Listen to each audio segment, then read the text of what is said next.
হবে না। আর যারা শেখ সাহেবের মহব্বত করতেছেন, ভালোবাসতেছেন, আমি প্রশ্ন করতে চাই, তিনি যখন 15 আগস্টের পরে 36 ঘন্টা বসেছিলেন, এই নেতারা কোথায় ছিলেন? এত মহব্বত কোথায় ছিল? এত ভালোবাসা কোথায় ছিল?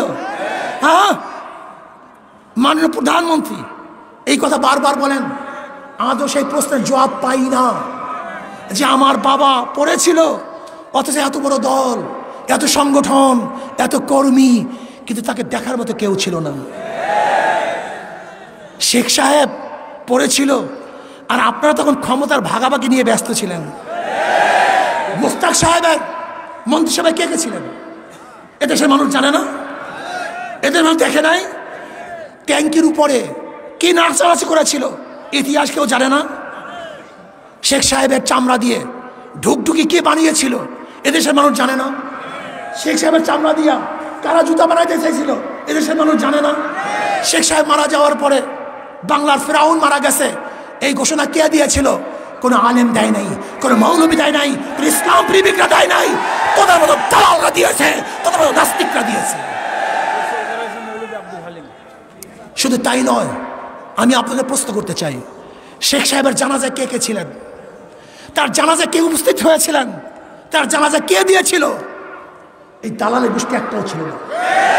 ওরা গদি দিয়ে ব্যস্ত ছিল, ওরা গদির ভাগাভাগিতে লিপ্ত ছিল, কিন্তু আলেম ওলামাই তার জন্য দোয়া করেছিলেন। যাই হোক, আমার কথাবার্তা পরিষ্কার। সাংবাদিক বন্ধুরা, আজকে সিগন্যাল মিগনাল দেই নেই, আজকে সিগন্যালও দেই নাই, মিগনালও দেই নাই, প্রচারও করি নাই, প্রসারও করি নাই। শুনছে, কেস হইছে, এর জন্য আবেগে মানুষগুলি এখানে চলে আসছে। কিন্তু যেদিন অ্যারেস্ট করবে সেদিনকে দেখবেন মানুষ খেলা দিও। যেদিন অ্যারেস্ট হবো, এই নাস্তিকদের রক্ত নাও, এই বাংলায় রাখবো না। ফয়জুল ভাইবের কিছু বলে, এ চলবে আমি বাংলা জুড়ে। এ ফয়জুল ভাইবের কিছু বলে, এ চলবে আমি বিশ্ব জুড়ে। সেকে তোমরা কিছু বলে, এ চলবে আমি বিশ্ব জুড়ে। এ সেকে তোমরা কিছু বলে, এ চলবে আমি বিশ্ব জুড়ে। সেকে তোমরা ভয় নয়, এ রাজপথ চাই নয়। শোনেন, আমাদেরকে জেলের ভয় দেখে কোনো লাভ নেই।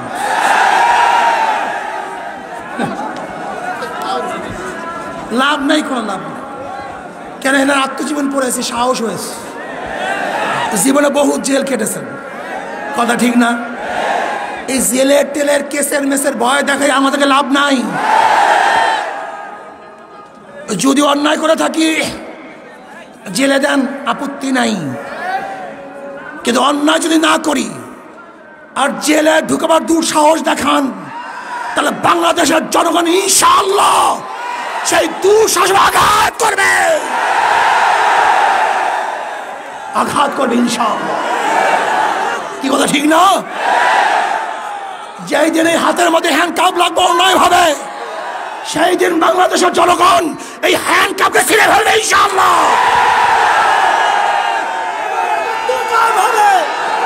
ইসলামী হুকুমত কায়েম হবে,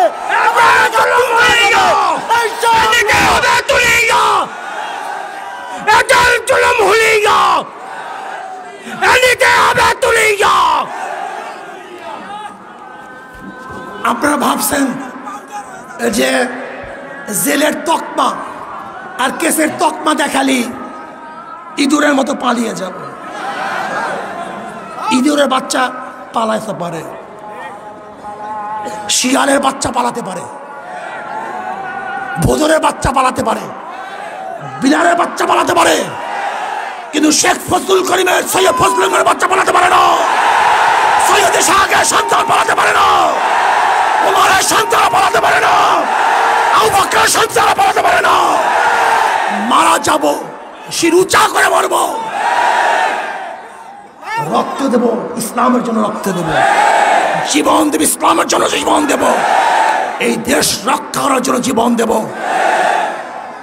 সাম্য, মানবিক মর্যাদা, ন্যায় বিচার প্রতিষ্ঠা করার জন্য প্রয়োজনে রক্ত দেবে ইনশাআল্লাহ।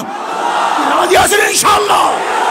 নারায়ে তাকবীর, নারায়ে তাকবীর।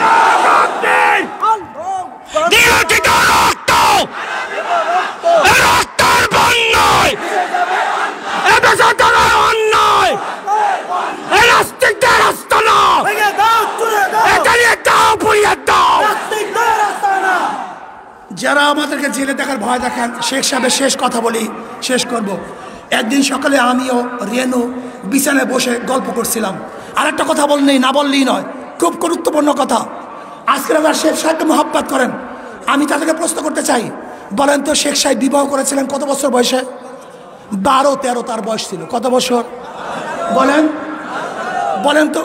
রেনু ফজিলাতুন নেসা তার স্ত্রী, তার তখন বয়স ছিল কত? 3 বছর। কত বছর? জোরে বলেন। তখন তার বয়স ছিল 3 বছর। তার বাবা মারা যায় 5 বছরে, তার মা মারা যায় 5 বছরে। 7 বছরে তার দাদা মারা যায়। 7 বছরে তিনি তার ঘরে চলে আসেন। আমি প্রশ্ন করতে চাই, যারা শেখ সাহেবকে মহব্বত করেন, আজকে থেকে সংসদে বিল উত্থাপন করেন, যেমন শেখ সাহেব বিবাহ করেছিল 12-13 বছর বয়সে। আমাদেরকে আইন পাশ করতে হবে, আমরা 12-13 বছর বয়স বিবাহ করব। আজকে আইন পাশ করতে হবে, রেনু বিবি যেরকম বিবাহ হয়েছিল 3 বছর বয়সে, আমাদের মেয়েদেরকেও 3 বছর বয়সে বিবাহ দিতে হবে। এইটা তো শেখ সাহেবের মহব্বত নাকি? মহব্বত করো না? একদিন সকালে আমিও রেনু বিছানায় বসে গল্প করছিলাম। হাসুও কামার নিচে খেলছিল। হাসু মাঝে মাঝে খেলা ফেলে আমার কাছে আসে আর আব্বা আব্বা বলে ডাকে। কামাল চেয়ে থাকে। এক সময় কামাল হাসুরিকে বলছে, হাসু আপা তোমার আব্বাকে কি আমি একটু আব্বা বলি? আমি আর রেনু দুজনেই শুনলাম। আস্তে আস্তে বিছানা থেকে উঠে যে ওকে কোলে নিয়ে বললাম, আমিও তোমার আব্বা। কামাল আমার কাছে আসতে চাইতো না। আজ গলা ধরে পরেই রইল। বুঝতে পারলাম এখন আর ও সহ্য করতে পারছে না। নিজের ছেলে অনেক দিন না দেখলে ভুলে যায়। আমি যখন জেলে যাই তখন ওর বয়স মাত্র কয়েক মাস। রাজনৈতিক কারণে, শোনেন, রাজনৈতিক কারণে একজনকে বিনা বিচারে বন্দি করে রাখা আর তার আত্মীয় স্বজন ছেলে মেয়েদের কাছ থেকে দূরে রাখা যে কত বড় জঘন্য কাজ তা কে বুঝবে?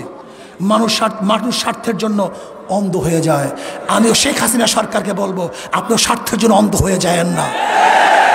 আমাকে এবং আমাদের সবাইকে এই স্বাধীনতা পালন করার তৌফিক দান করেন। আমার জন্য দোয়া চাই, আমিও দোয়া করি। সজাগ থাকতে হবে, চৌকান্না থাকতে হবে। ডাক পড়ার সাথে সাথে গোটা বাংলাদেশকে অবরুদ্ধ করতে হবে।